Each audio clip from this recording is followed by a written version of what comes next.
Kalau kita ditinggal, ada keluarga kita yang safar, maka apa kita ucapkan? Minta doa. La tansana min sholihi da'watikum.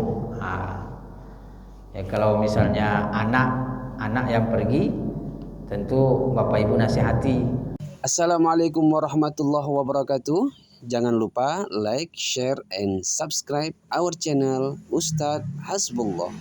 Kita lanjutkan kajian kita dalam tema halal haram, dan di sini kita membahas tentang halal haram ma yata'allaqu bis safar, itu berkaitan dengan safar atau perjalanan.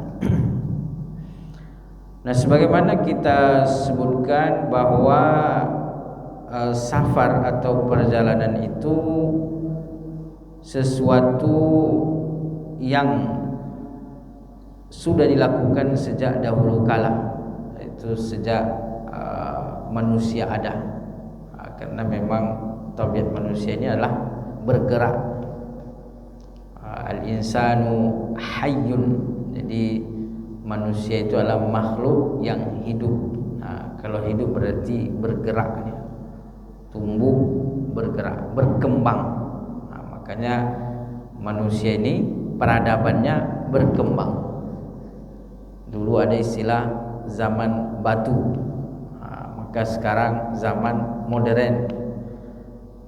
Dulu belum ada teknologi, sekarang sudah ada teknologi. Jadi manusia ini berkembang. Dulu kita mau ngobrol sama orang harus berjumpa. Sekarang mau ngobrol tinggal lewat HP. Berkembang. Dulu kita mau belanja harus ke pasar. Hari ini tinggal tekan-tekan HP, tiba-tiba barang sampai di rumah.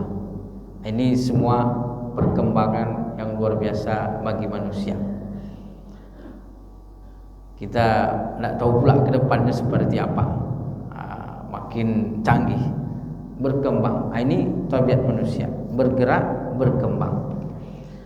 Nah, maka oleh karena itu, ya dalam Islam, karena perjalanan atau safar ini adalah sesuatu yang lumrah atau terjadi bagi manusia, maka Islam memberikan tuntunan, memberikan aturan. Berikutnya kita sebagaimana kita sebutkan, ada hal-hal yang dianjurkan bagi musafir. Yang pertama kita sebutkan bahwa disunahkan untuk sholat sunat safar 2 rakaat. Sholat sunat safar 2 rakaat. Ini terkhusus kalau safarnya jauh. Safar jauh itu Bapak Ibu, kalau dalam Islam itu 80 km ke atas. 80 km ke atas itu disebut dengan safarun ba'id. Safarnya itu jauh. Kalau kurang dari 80 km berarti safarnya dekat. Safarun qarib. Apa konsekuensi daripada safar jauh dengan safar dekat ini? Kalau safar jauh itu berlaku sholat jamak qashar. Kalau safar jauh. Kalau safar dekat tidak berlaku. Makanya kalau kita melakukan perjalanan tidak lebih dari 80 km enggak dapat jamak qashar. Kapan dapat jamak qashar? Kalau lewat 80 km. Maka Bapak Ibu kalau mau melakukan perjalanan, misalnya kan saya mau pergi nih, ditanya jauh apa dekat? Jauh. Kemana? Ke Bangkinang. Tidak jauh tuh Pak. Kenapa? Tidak sampai 80 km. Belum dapat keringanan sholat jamak dan qashar. Yang disebut dengan safar yang jauh itu kalau lewat 80 km. Kemana Pak? Safar jauh. Jauh. Mana tuh? Kerengat. Iya jauh tuh. Kenapa? Karena sudah lewat 80 km. Jadi itu istilah ya. Mungkin kalau kita Ya jauh dekat itu mungkin tergantung persepsi lah. Nah tapi kalau dalam syariat Bapak Ibu, yang disebut dengan perjalanan jauh lebih 80 km. Perjalanan dekat kurang daripada 80 km. Makanya kalau lewat 80 km dapat keringanan sholat jamak dan qashar. Kalau tidak lewat dari situ tidak dapat, karena dianggap perjalanan yang dekat. Nah, perjalanan yang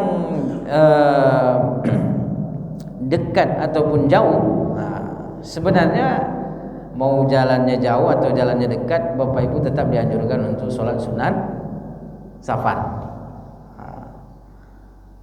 Sholat sunat safar 2 rakaat. Nah, cuman biasanya kita kadang-kadang sholat sunat itu kalau jauh, kalau dekat biasanya lupa gitu. Nah, itu kalau saya Bapak Ibu, kalau mau ke Jakarta biasanya sholat sunat safar, tapi kalau mau ke Pelalawan biasanya lupa karena mungkin merasa dekat gitu. Jadi sholat sunat safar itu kalau terasa jauh gitu. Mungkin karena persiapan juga gitu. Tapi sebenarnya Bapak Ibu mau jauh atau mau dekat, terkhusus yang jauh sebenarnya artinya lewat 80 km, maka di situ dianjurkan sholat sunat 2 rakaat, sholat sunat safar. Ya, Pak.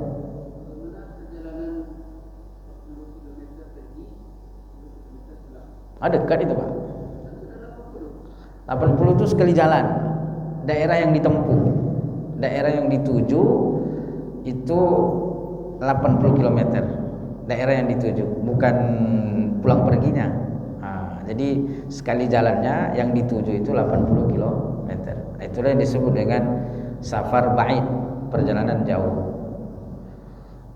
Misalnya dekat kayak ke Bangkinang, tapi kita lewat mana misalnya? Lewat Pelalawan misalnya, ke sana, ke Siak, baru mutar itu kan lebih 80 km Pak. Itu juga tidak dihitung gitu. Jadi yang dihitung itu adalah jarak yang kita tempuh gitu Pak. Maksudnya itu daerah yang kita tempuh itu jaraknya dari kita itu 80 km. Terserah dia mau muter-mutar, mau apa. Kalau misalnya dia daerah yang ditempuh 70 km, tapi dia muter-muter dulu sampai dia mungkin melewati jalan itu 100 km gitu, tetap tidak dapat keringanan safar, karena tidak dianggap safar yang jauh. Nah, safar jauh itu daerah yang ditempuh lebih daripada 80 km. Jadi sekali jalannya, bukan pulang pergi. Nah, makanya kalau di sini di daerah Pekanbaru ini ada istilahnya apa tuh? Pekan Sikawan. Pekanbaru, Siak, Kampar, Pelalawan. Kalau Jakarta tuh Jabodetabek kan, Jakarta, Depok, Bogor, Bekasi. Kalau sini Pekan Sikawan. Nah itu Pekan Sikawan itu Bapak Ibu, pertama Pekanbaru. Ya kalau kita muter-muter di Pekanbaru ini dari ujung ke ujung nggak ada, itu safarnya tetap safar dekat gitu. Mungkin dari Lumbai pergi ke sana ke Tenayan, habis dari Tenayan pergi pula ke Panam lagi, habis dari Panam pergi ke ke mana lagi, ke sana Jalan Riau Ujung atau di mana. Itu mungkin 80 km tapi tidak dapat. Kenapa? Karena masih dalam kampungnya. Dan safarnya itu safar dekat. Pergi ke Kampar sama juga. Cuman Kampar ini kita lihat juga Bapak Ibu, kalau ke Bangkinang tentu tidak dapat 60 km. Cuman kalau pergi ke mana, ke Kampar kiri ada yang sampai 80 km, tergantung daerah yang dituju kan. Kalau ujungnya sana seperti Gema itu bisa jadi sampai, atau misalnya Kampar juga, tapi daerah yang berbatasan dengan Sumbar. Ada tempat apa di sana itu, tempat rekreasi, pulau apa namanya itu, dekat PLTH itu. Kan ada sungai siapa, pulau-pulaunya itu kayak indah, kayak Raja Empat. Jadi kalau di situ mungkin sampai di situ kalau kita ke sana. Tapi kalau ke Bangkinang belum. Ke Pelalawan yang daerah Pekanbaru nih, dekat-dekatan. Ke Pelalawan, Kerinci tidak sampai, belum sampai. Pelalawan Kerinci. Tapi kalau Pelalawan yang daerah sana seperti misalnya Lirik Sore itu sampai nampaknya. Sore itu sudah sampai daripada 80 km. Sehingga kalau ke Sorek boleh menjamak dan mengqashar sholat. Ini kita bicara yang sekitar kita ini. Nah, kalau ke Siak, nah jadi sekitar Pekanbaru kotanya yang boleh mendapatkan jamak dan qashar itu Siak. Tadi kan Pekan Sikawan, Pekanbaru, Siak, Kampar, Pelalawan. Kotanya, kalau kota yang dituju, kalau Bangkinang belum dapat safar dekat itu. Ke Kerinci itu safar dekat itu. Ke Siak, itu baru dapat. Kalau ke kota Siak, kenapa? Jauh, lebih daripada 80 km. Tapi kalau ke Kerinci, Pelalawan belum, ke Bangkinang belum. Nah, ini yang ada sekitar kita. Kalau lewat dari itu tentu sudah dapat jadinya, karena jauh. Misalnya kita Pelalawan, melewati Pelalawan ke Rengat, itu dapat tuh. Lewat Rengat apa lagi? Tembilahan, iya lebih dapat lagi. Udah berkali-kali lipat. Ke Siak, melewati Siak, ini tentu lebih dapat lagi. Siak aja dapat, apalagi melewati Siak. Ke Bangkinang, itu sudah dapat melewati. Ke Rohul, itu dapat. Jadi ada namanya safar jauh, ada namanya safar dekat. Safar jauh itulah yang mendapat keringanan untuk sholat jamak dan juga sholat qashar. Kalau safar dekat tidak. Nah, terkhusus safar yang jauh disunnahkan untuk apa? Sholat sunat sebelum berangkat. Jadi sholat sunat 2 rakaat. Itu yang kita sebutkan. Kemudian juga dianjurkan untuk memperbanyak doa. Terus doa perjalanan dan zikir, bahkan tidak hanya ketika naik kendaraan. Bismillahirrahmanirrahim wa mursaha inna rabbil ghafurur rahim Allahumma innaka antas sahibu fis safar wal khalifatu fil ahli. Itu ketika kita naik kendaraan. Kita dianjurkan untuk memperbanyak doa dalam perjalanan. Karena sebagaimana kita sebutkan bahwa Nabi sendiri minta doa kepada Umar bin Khattab radhiyallahu anhu. Ketika Umar bin Khattab ingin umrah, maka beliau minta izin kepada Nabi sallallahu alaihi wasallam, dan Nabi mengatakan apa? La tansana min shalihi da'watik. Wahai Umar, jangan lupakan kami dalam doamu. Jadi Nabi saja minta doa kepada Umar bin Khattab. Padahal Nabi itu doanya mustajab, doanya makbul, tapi karena Umar bin Khattab ingin safar, maka Nabi minta doa. Itu menunjukkan bahwa salah satu doa yang mustajab itu adalah doanya orang yang safar. Makanya Bapak Ibu, kalau kita safar, perbanyaklah doa-doa yang baik. Doakan orang-orang, doakan diri sendiri, doakan orang-orang. Itu kalau safar. Kenapa? Karena salah satu doa yang mustajab itu adalah doanya orang yang safar. Doa orang safar itu diijabah oleh Allah Subhanahu wa taala. Nah, begitu juga yang dianjurkan Bapak Ibu adalah sebagaimana disebutkan bahwa man arada ayyusafira falyaqul liman yukhallif. Siapa yang ingin melakukan perjalanan, maka hendaklah mengucapkan kepada keluarga yang ditinggal. Jadi tadi Kalau kita ditinggal, ada keluarga kita yang safar, maka apa kita ucapkan? Minta doa. La tansana min sholihi da'watikum. Ya, kalau misalnya anak yang pergi, tentu bapak ibu nasihati, baik-baik di jalan, jaga sholat, jaga iman, jaga ini. Itu tentu ada tambahan, selain daripada minta doa, ada tambahan nasihat, itu disunnahkan, mengingatkan.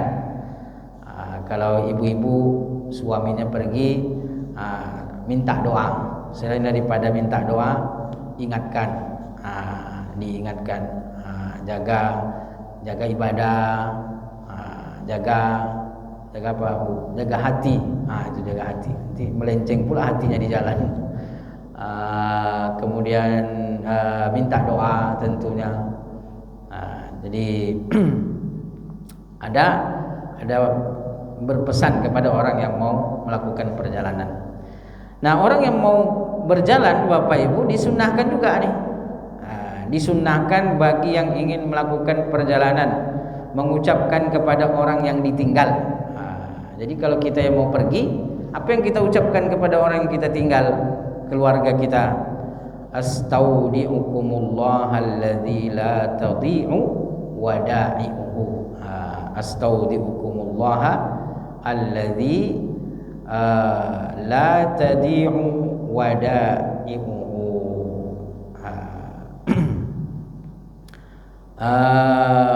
Ini artinya apa? Astaudiukumullah, aku titipkan engkau kepada Allah, yang mana tidak ada titipan Allah yang sia-sia. Maksudnya tidak ada yang dititipkan kepada Allah yang sia-sia. Jadi astaudiukumullah alladzi la tadhi'u wada'i'uhu. Maksudnya orang yang pergi itu berpesan kepada keluarganya, mendoakan keluarganya bahwa aku titipkan engkau kepada Allah Subhanahu wa taala. Maksudnya itu harapannya, doa semoga Allah menjaga. Kenapa? Karena tidak ada yang sia-sia, segala sesuatu dalam penjagaan Allah Subhanahu wa taala. Jadi tidak ada yang berbahaya kalau Allah yang menjaga. Maka astaudiukumullah, aku menitipkanmu pada Allah. Itu yang diucapkan bagi orang yang mau musafir. Ya, untuk singkatnya Bapak Ibu mungkin itu aja. Astaudiukumullah, itu udah cukup. Astaudiukumullah. Boleh juga bahasa Indonesia. Semoga Allah menjagamu. Aku pasrahkan Allah kepadamu. Itu. Makanya Nabi Ibrahim itu ketika ingin meninggalkan istrinya di padang pasir, maka Sayyidah Hajar bertanya, mau kemana meninggalkan kami di padang pasir ini? Nabi Ibrahim tidak bisa menjawab, karena memang susah tuh. Bagaimana seorang ibu yang baru melahirkan ditinggal di padang pasir, tidak ada makanan, tidak ada minuman, kan ngeri itu. Padang pasir yang ada serigala, hewan binatang buas. Waktu dulu sebelum Mekah menjadi ramai, itu kan padang pasir. Nabi Ibrahim lah pertama menginjakkan kaki di situ bersama dengan istrinya Sayyidah Hajar. Maka ketika beliau bertanya, mau kemana wahai suamiku Ibrahim? Susah Nabi Ibrahim itu menjawab. Cuman itu perintah Allah. Maka disitulah Sayyidah Hajar paham bahwa apa yang akan dilakukan oleh suaminya ini adalah perintah Allah, karena suaminya seorang nabi. Maka beliau bertanya, ahadza amrullah, apakah ini perintah Allah? Kata Nabi Ibrahim, iya. Maka Sayyidah Hajar, idzan la yudayyi'ana Allah.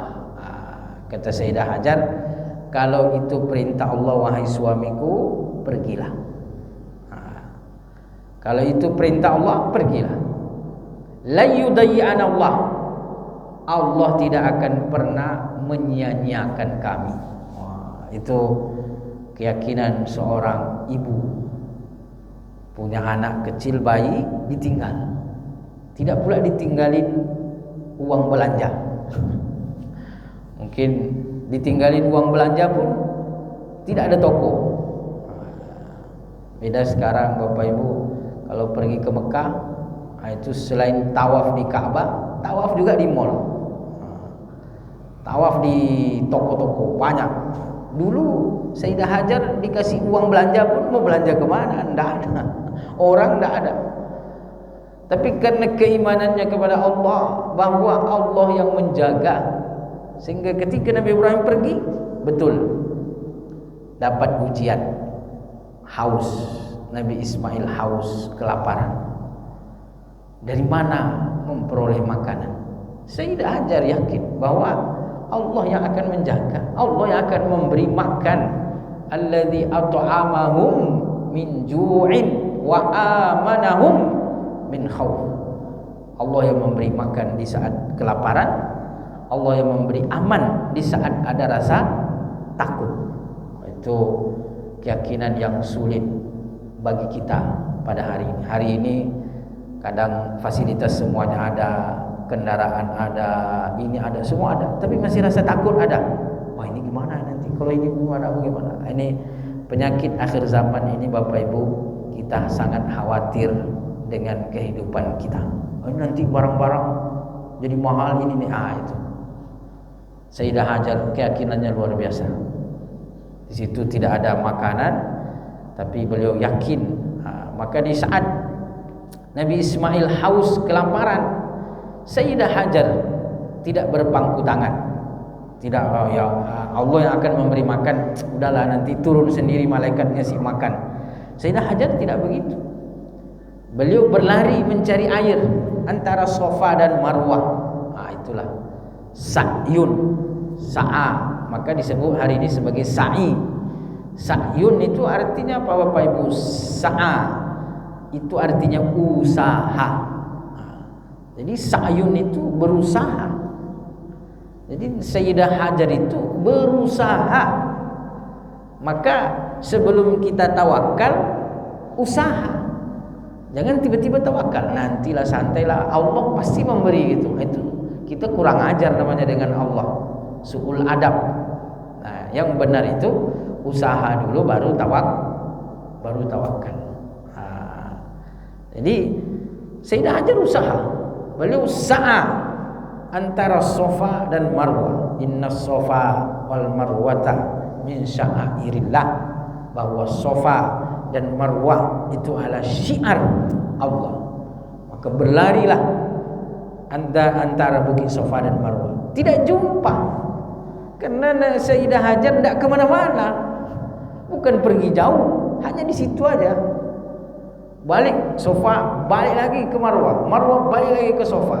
Walaupun mungkin kalau dihitung ya jauh tuh, tapi kan bolak-balik. Karena namanya perempuan, apalagi habis melahirkan, bisa apa? Masih lemah. Sehingga itulah perjuangannya. Itulah tadi sa'a tadi, berjuang antara Safa dan Marwah.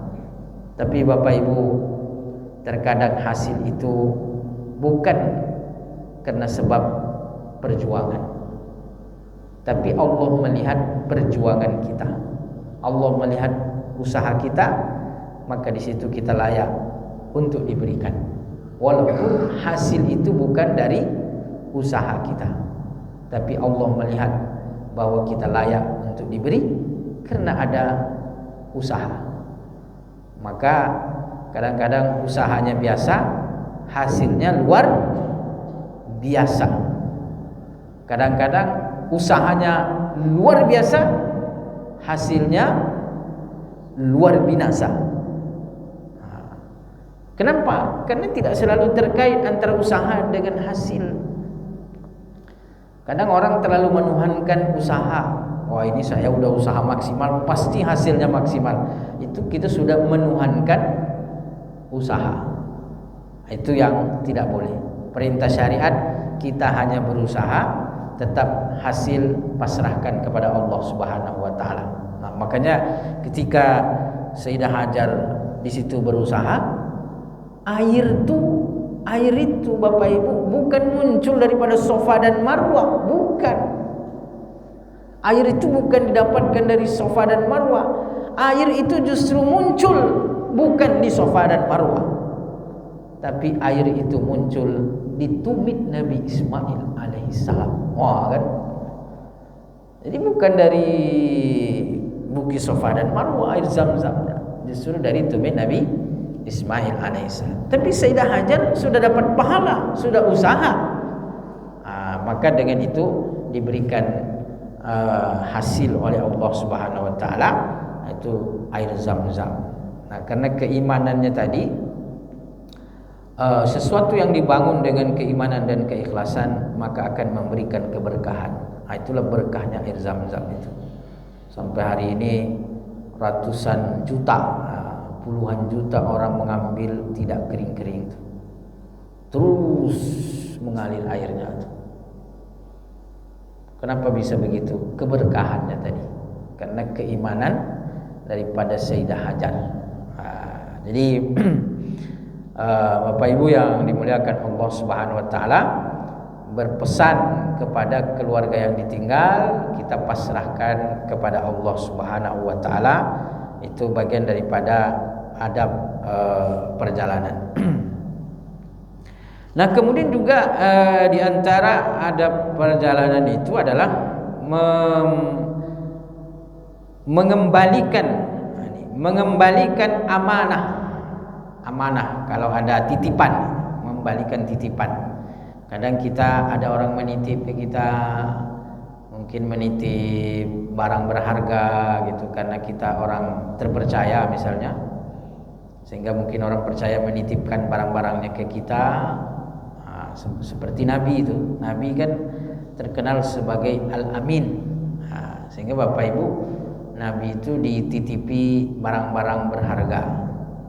Sehingga ketika beliau ingin hijrah ke Madinah, maka beliau meminta kepada Ali bin Abi Thalib untuk mengembalikan semua titipan itu. Jadi misalnya ada saudara nitip emas ke Bapak Ibu, nitip emas berapa? 5 kilo misalnya.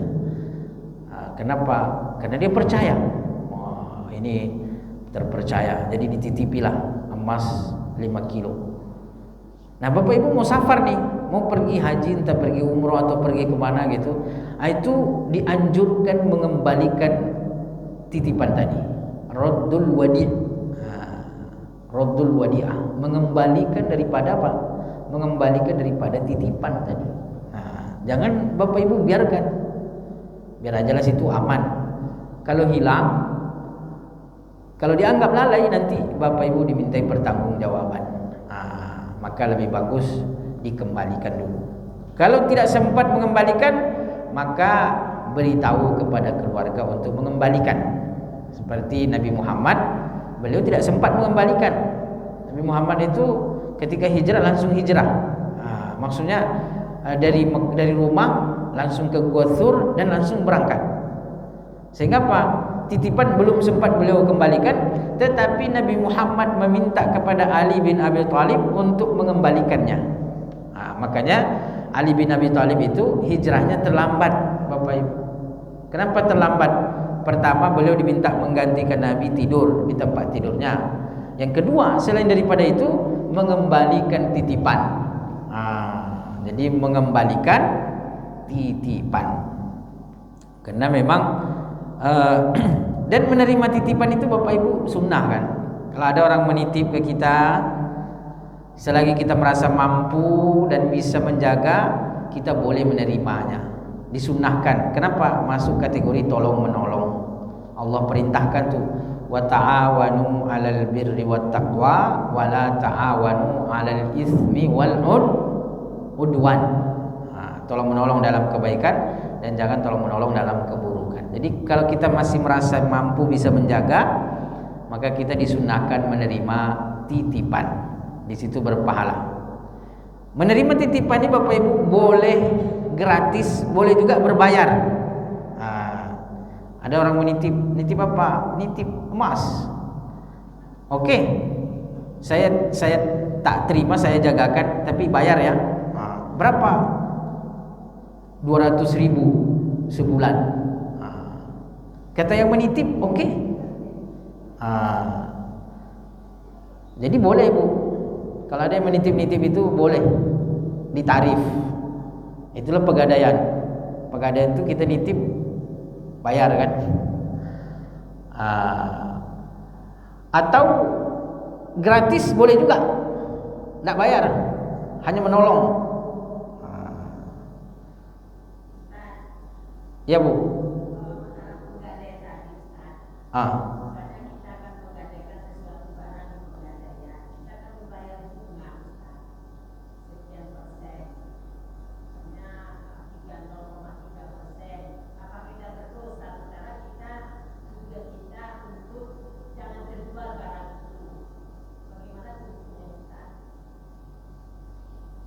Ya, dosanya bukan di menitipnya Bu, dosanya itu adalah utang piutang berbunganya tadi.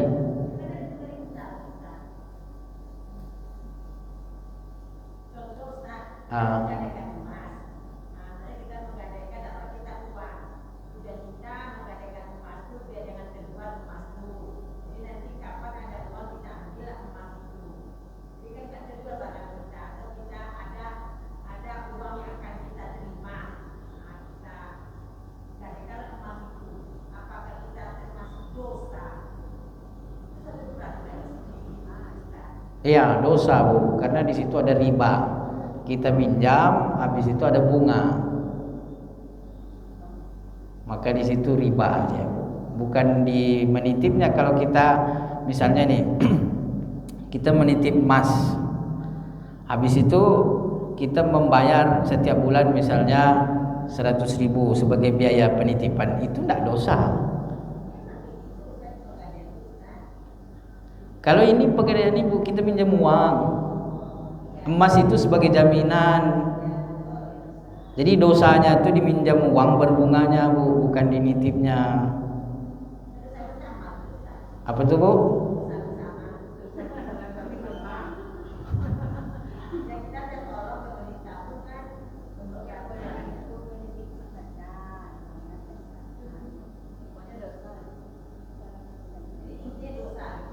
Iya, karena minjam berbunga Bu.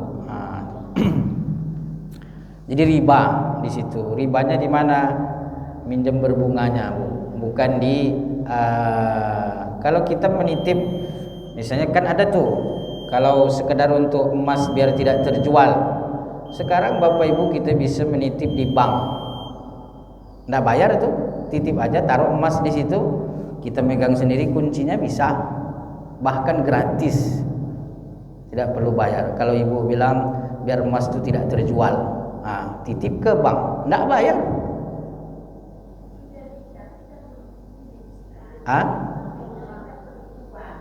Nah, berarti kalau Ibu bilang tadi tujuannya biar emas itu tidak terjual, berarti bukan itu tujuannya. Tujuannya berarti dapat duit. Makanya karena minjam berbunga itulah dosanya. Di situ minjam berbunga, itu dosanya. Itu karena akadnya minjam berbunga. Beda lagi nanti kalau ke pegadaian syariah. Nah, kalau pegadaian syariah itu boleh Bu. Kenapa? Karena akadnya itu adalah kita bayar upah penitipan. Jadi akadnya yang membedakan. Jadi kalau di pegadaian syariah itu kita membayar akadnya itu upah penitipan. Jadi upahnya. Nah, makanya kalau Ibu mau seperti itu ke pegadaian syariah. Kan pegadaian syariah sudah ada. Walaupun nanti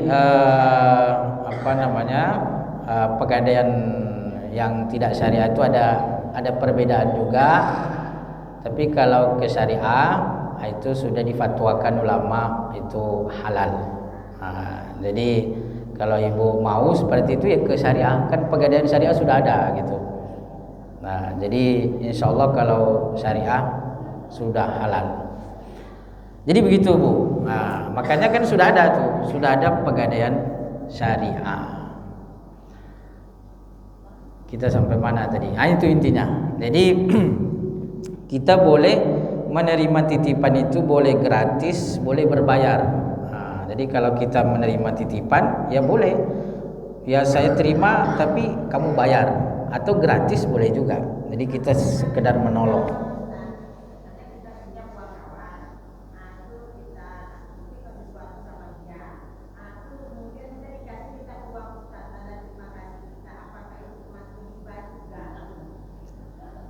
Kalau tidak diperjanjikan, dikasih sebagai tanda terima kasih, sebagai hadiah, itu boleh. Tapi tidak diperjanjikan ya. Kalau diperjanjikan, itu tidak boleh. Saya pakai uangnya 1 juta, nanti saya bayar 1.200.000. Itu tidak boleh, karena diperjanjikan. Tapi kalau tidak diperjanjikan sebagai hadiah, itu boleh. Itu piutang ya Bu. Tapi kan boleh itu kalau usaha bersama sebagai modal bagi hasil, itu boleh. Ini saya punya usaha saya misalnya jual bakso. Ini saya pakailah modal 10 juta. Nanti hasilnya saya bagi. Itu boleh. Jadi yang boleh itu bagi hasil. Ada hasil berbagi, itu dibolehkan. Yang tidak dibolehkan itu adalah membungakan uang, itu yang tidak boleh. Tapi arisan boleh dalam ya, arisan kan ganti-gantian aja. Kita menyetor, kawan yang dapat. Habis itu kawan menyetor, kita pula yang dapat. Kan giliran aja. Jadi boleh aja kalau arisan.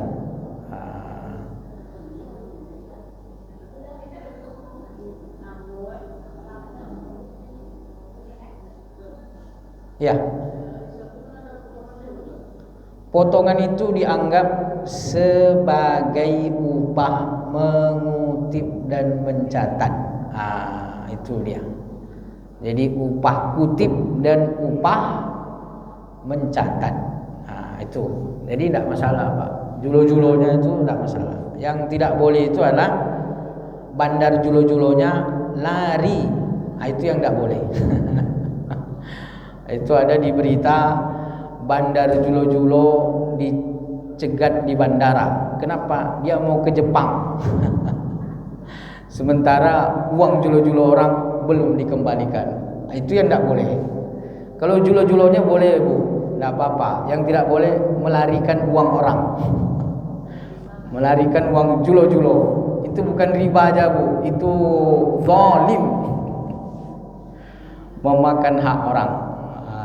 Jadi dalam Islam itu ada batasan-batasan. Jadi Islam itu tidak mempersulit, tetapi ada batasan-batasan. Oh ini boleh, ini tidak boleh. Jadi intinya Bapak Ibu, kalau titip menitip ini itu boleh pakai biaya, boleh tidak. Dan kita yang menitip harus tahu diri Bu. Tahu diri, kita udah menitip, jangan pula menitip gratis. Kalau sudah menitip ya kasihlah hadiah. Misalnya kita pas mau safar nih, kita titip barang, pas pulang kasihlah oleh-oleh misalnya. Itu menitip tahu diri. Ini kadang-kadang menitip nggak tahu diri. Anaknya pula itu titip anaknya kemana? Dititip ke tetangga. Pulang nggak dikasih apa-apa. Itu besok nggak mau lagi itu. Lebih parah lagi sekarang ini Bapak Ibu kemana? Anak dititip ke emak. Itu. Jadi emaknya jadi apa? Tempat penitipan. Jadi kesian nenek sekarang ini Bu, memelihara anaknya, memelihara pula cucunya. Kadang-kadang sampai cicinya pula dia pelihara. Jadi kita sebagai anak hari ini banyak-banyak istighfar. Menyusahkan orang tua. Tapi kadang orang tua itu senang. Tapi setidaknya kita sebagai anak itu tahu diri lah kan. Bapak Ibu yang dimuliakan Allah Subhanahu wa taala. Jadi menitip itu boleh, tapi yang menitip itu tahu-tahu diri jugalah. Apalagi yang dititip misalnya kambing. yang dititip kucing. Kucing Anggora dititip ke tetangga tuh. Habis itu datang tidak dikasih apa-apa. Jadi tetangga dapat apa, Bu? Dapat beraknya sama kencingnya. Bapak Ibu yang dimuliakan Allah Subhanahu wa taala, begitulah Islam mengajarkan kepada kita bagaimana saling tolong menolong dan saling berbuat baik. Jadi Islam mengajarkan kepada kita saling tolong menolong. Baik, itu yang barangkali dapat kita kaji dan kita bahas. Mudah-mudahan memberikan manfaat dan insyaallah menjadi tuntunan Islam dalam kita terusus melakukan safar dan juga hal-hal yang berkaitan dengannya. Kita tutup dan berdoa kepada Allah Subhanahu wa taala. A'udzubillahi minasyaitonir rajim. Bismillahirrahmanirrahim.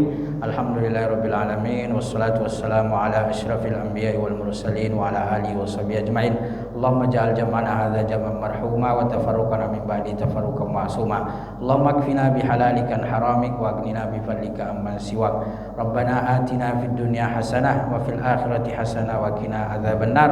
Wa sallallahu ala sayyidina Muhammadin wa ala alihi washabihi wasallam. Walhamdulillahi rabbil alamin. Taqabbalallahu minkum minna wa minkum taqabbal ya karim. Subhanakallahumma bihamdika asyhadu an la ilaha illa anta astaghfiruka wa atubu ilaik. Wassalamu alaikum warahmatullahi wabarakatuh.